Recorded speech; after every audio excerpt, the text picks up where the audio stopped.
नमस्कार लाडक्या बहिणींनो, मी जयदीप सावंत. तर आज आपण बोलणार आहोत मुख्यमंत्री माझी लाडकी बहीण योजनेच्या नवीन अपडेटविषयी. सर्वात मोठी घोषणा झालेली आहे, सर्वात मोठी अपडेट आलेली आहे. तर काय आहे ती अपडेट, चला जाणून घेऊया. फेब्रुवारी 2026 पर्यंत आलेल्या नव्या नियमांमुळे हप्ता KYC पडताळणी आणि पुढील पैसे कधी येणार याबद्दल मोठा बदल झालेला आहे. व्हिडिओ शेवटपर्यंत नक्की पहा, कारण मी एक पॉईंट अगदी सोप्या भाषेत समजावून सांगणार आहे. तर मुख्यमंत्री माझी लाडकी बहीण ही महाराष्ट्र सरकारची महिला सक्षमीकरण योजना असून पात्र भगिनींना दरमहा 1500 रुपये त्यांच्या बँक खात्यात थेट DBT द्वारे दिले जातात. हे तर सर्वांना माहीतच आहे. ही योजना 1 जुलै 2024 पासून लागू झालेली असून सध्या सुमारे 2.25 कोटी महिलांनी नोंदणी केली आहे. पडताळणीनंतर हा आकडा सुमारे 1.5 कोटींवर स्थिरावले असा अंदाज आहे.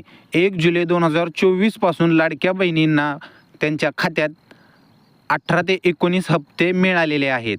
म्हणजेच 20 ते 22 हजार रुपये लाडक्या बहिणींना मिळाले आहेत. आणि आता सर्वात महत्त्वाचं म्हणजे तुमचे प्रश्न असतील लाडक्या बहिणींनो, हप्ता कधी येणार. ताज्या माहितीनुसार अनेक लाडक्या बहिणींना प्रलंबित हप्ते एकत्र देण्याचा प्रस्ताव पुढे सरकला आहे. फेब्रुवारी अखेर किंवा मार्चच्या पहिल्या आठवड्यात काहींना 3 हप्त्यांचे म्हणजेच 4500 रुपयांचे पेमेंट एकत्र खात्यात येऊ शकते, अशी माहिती समोर आलेली आहे. तर बघा लाडक्या बहिणींनो, 3 हप्ते तुमच्या खात्यात एकत्र जमा होण्याची अशी माहिती समोर आलेली आहे. यापूर्वी मकर संक्रांतीच्या सुमारास डिसेंबर आणि जानेवारी या 2 महिन्यांचा मिळून 3000 रुपयांचा हप्ता देण्याबाबतही चर्चा सुरू होती. आता दुसरा मोठा मुद्दा असा आहे की हा मुद्दा सर्वात महत्त्वाचा आहे लाडक्या बहिणींनो, तो तुम्ही ध्यानात घेऊन ठेवा. KYC आणि पडताळणी. नव्या जारनुसार KYC प्रक्रिया पुन्हा सुरू करण्यात आली असून ज्या बहिणींची माहिती अपूर्ण किंवा चुकीची आहे त्यांना दुरुस्तीची संधी दिली आहे. KYCची अंतिम मुदत 31 मार्च 2026 पर्यंत वाढवण्यात आली आहे. म्हणजे तुमच्याकडे तुमचा अर्ज सुधारण्याकरिता आणि KYC पूर्ण करण्याकरता अजून वेळ आहे. तर ही माहिती आपल्याला महिला व बालविकास मंत्री आदिती तटकरे यांनी ट्विट करून सुद्धा देखील दिलेली आहे आणि शासनाने जार देखील काढलेला आहे.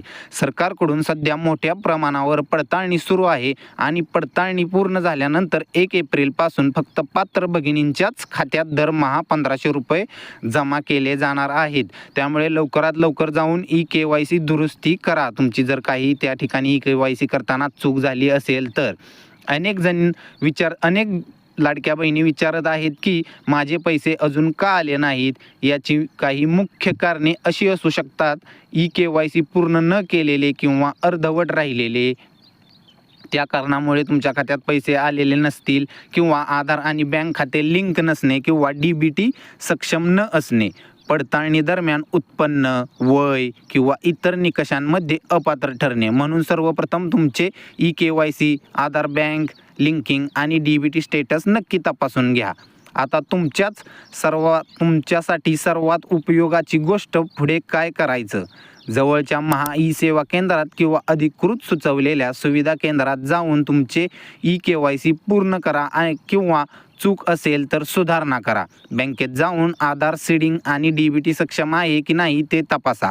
अधिकृत सरकारी वेबसाईट्स, जिल्हा प्रशासन किंवा शासनाच्या अधिकृत सोशल मीडियावरील सूचना यांच्यावर विश्वास ठेवा.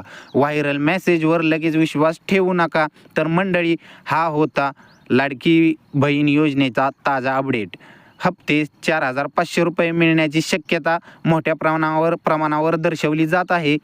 KYC ची नवी मुदत आणि पडताळणीची माहिती तुम्हाला तर आता दिलेलीच आहे. त्यामुळे लवकरात लवकर जाऊन KYC करा, तेव्हाच तुम्हाला जे काय असतील तो हप्ता मिळून जाईल. व्हिडिओ आवडला असेल तर व्हिडिओला लाईक करा आणि चॅनेलला सबस्क्राईब करा. आपल्या इतर लाडक्या बहिणींना शेअर करा आणि अशाच महत्त्वाच्या सरकारी योजनांसाठी चॅनेलवर अपडेट राहा. धन्यवाद.